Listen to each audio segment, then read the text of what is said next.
समाप्त हो गया है। चलो अब जो कुछ सीखा है उसका अभ्यास करो। ये नवीन प्रयोग है, इसमें तनिक भी चूक नहीं होनी चाहिए। प्रणाम स्वीकार करें मुनिवर। सदा स्नेही बने रहो। ऋषिगण किस प्रयोजन से आना हुआ? हे मुनिवर, जब से आपने नाट्य शास्त्र की रचना की है, हमारे हृदय में कई प्रकार के प्रश्न उठ रहे हैं।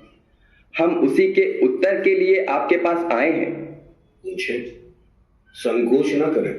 गुरुदेव, नाट्य शास्त्र की उत्पत्ति कैसे हुई? इसका उद्देश्य क्या है?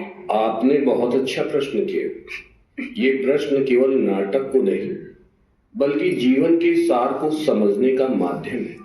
जब त्रेता युग में मनुष्य काम और लोभ से वशीभूत होकर अधर्म और संघर्ष की ओर बढ़ने लगा, तब इंद्र ने ब्रह्मा से प्रार्थना की, कोई ऐसा माध्यम हो जिससे देखना और सुनना एक साथ हो, जिससे मनुष्य धर्म, अर्थ और मोक्ष के मार्ग पर लौट सके।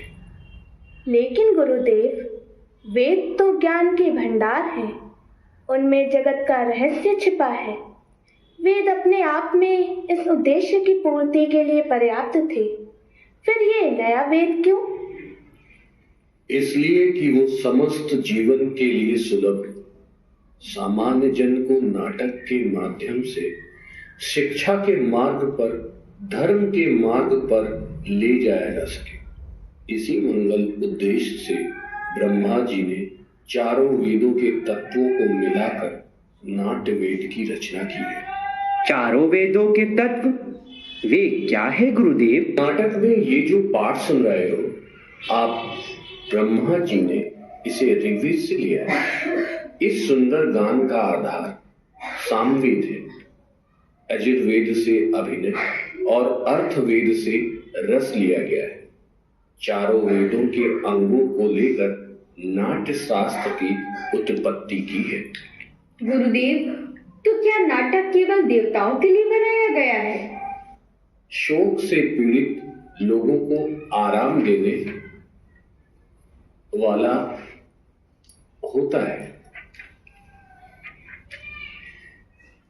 इसमें तो सारे रसों, भावों, शास्त्रों, शिल्पों और कार्यों का समावेश है।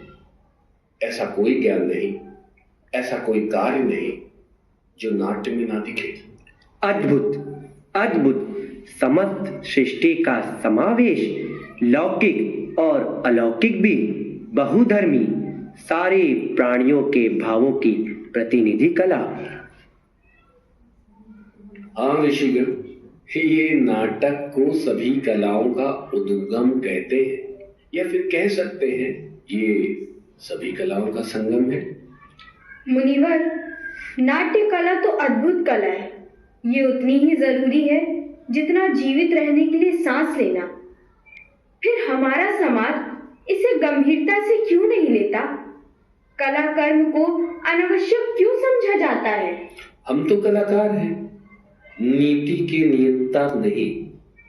कला कर्म करना हमारा धर्म है, हमारे विषय है। हमारी कला के विषय में तो नीति नियंताओं को विचार करना होगा, प्रयोग के साधन और अवसर उपलब्ध कराने होंगे।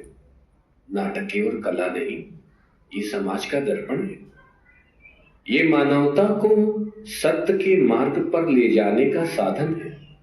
रंगमंच जाति, धर्म, भौगोलिक सीमाओं से परे जाकर समग्रता में मानवीयता की बात करता है।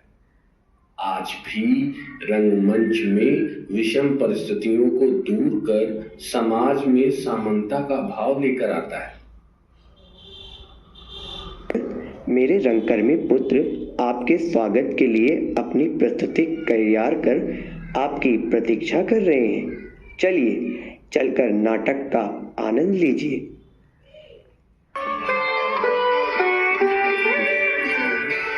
रिद्धि हो इस